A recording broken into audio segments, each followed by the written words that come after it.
দেখা না দিলে বন্ধু কথা বলবো না। হ্যাঁ, বলছি আজকে ওবায়দুল কাদের কাকুকে নিয়ে। তিনি বেশ আদর যত্নে বহাল তবিয়েতে রয়েছেন আমাদের সেই ওবায়দুল কাকা। হ্যাঁ, তিনি একজন লাকি ম্যান। তিনি যখন হৃদরোগে আক্রান্ত হন তখন অনেকেই মনে করেছিল আমাদের এই ওবায়দুল কাকা এইবারই বুঝি পরপারে চলে গেল। কি মুশকিল।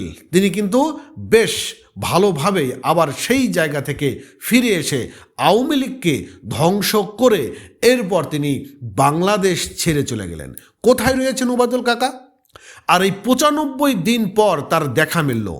আর কোথায় বা বাংলাদেশে অবস্থান করছিলেন? তিনি কি মির্জা ফখরুল ইসলাম আলমগীরের বাড়িতেই ছিলেন? হ্যাঁ, জাস্ট একটা ফান। আসলে কার বাড়িতে ছিলেন, কোন প্রভাবশালী ব্যক্তির মাধ্যম দিয়ে এই ওবায়দুল কাদের পার হলেন, এখন তিনি কোথায় অবস্থান করছেন, চলুন আমরা ২১শে টেলিভিশন থেকে আজকের নিউজটি জেনে আসি। সাবেক স্বৈরাচার প্রধানমন্ত্রী শেখ হাসিনার আওয়ামী লীগের ৩বার সাধারণ সম্পাদক ওবায়দুল কাদের কাকা কোথায় আছেন, কি করছেন তা নিয়ে দেশবাসীর মধ্যে সবসময় কৌতূহল কাজ করেই যাচ্ছে। নানান সময় নানান জায়গায় কাদের রয়েছেন এমন খবর চাউর হলেও এটা নিশ্চিতভাবে জানা গেল ৮ই নভেম্বর তিনি কলকাতায় পৌঁছেছেন। তার মানে এই যে ৮ই নভেম্বর তিনি কলকাতা পৌঁছেছিলেন, আর বাকি দিন তিনি কোথায় ছিলেন? ৫ আগস্ট থেকে ৯৫ দিন তিনি কোথায় ছিলেন, কিভাবেই বা দেশ ছাড়লেন? খবর রয়েছে তিনি এক বিশেষ স্থানে আদর যত্নে দিন কাটাচ্ছিলেন। তবে কিভাবে দেশ ছাড়বেন বা ফন্দি ফিকির করছিলেন? সবুজ সংকেত আসার পর সড়ক পথে তিনি বিশেষ ব্যবস্থায় ভারতের মেঘালয়ের রাজধানী শিলংয়ে পৌঁছান। সেখান থেকে যান কলকাতায়। বাহ, চমৎকার। দিল্লি নয়, কলকাতাতেই তিনি অবস্থান করবেন এমনটাই জানা গেল। ভারত সরকারের কাছে তার জন্য কেউ লবি করছে। শেখ হাসিনা এক্ষেত্রে অনেকটাই নীরব। আন্দোলন দমাতে ছাত্রলীগই যথেষ্ট। কাদেরের এমন বক্তব্য আরও আন্দোলনকে বেগবান হয়। পরিণতিতে শেখ হাসিনার পতন নিশ্চিত হয়।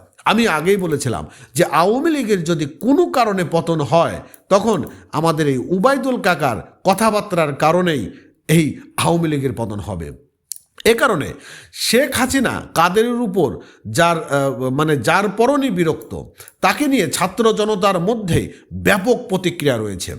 ওবায়দুল কাদের ভারতে পালিয়ে যাওয়ার আগে সিলেটে এক আত্মীয়ের ভারতের বেশ আদর যত্নই ছিলেন, দিন কাটাচ্ছিলেন। তবে এইবারও বিভিন্ন সূত্রের খবর করেছে ভারতের মেঘালয়ের বিভিন্ন স্থানে আরামেই দিন কাটাচ্ছেন ওবায়দুল কাদের।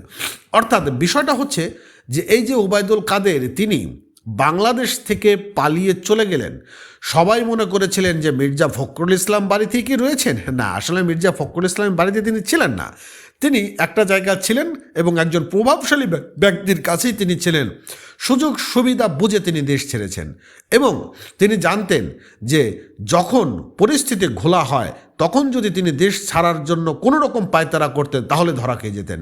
যখন বাংলাদেশ ভারতের মধ্যে চরম উত্তেজনা, যখন এই সকল নেতাকর্মীদের ধরতে সরকার একটু পিছপা শুরু করলো, তখনই শুরু হয়ে গেল ওবায়দুল কাদেরের বাংলাদেশ ছেড়ে ভারত চলে যাওয়ার পরিকল্পনা এবং পরিকল্পনা সাকসেস। এগিয়ে যান কাকা।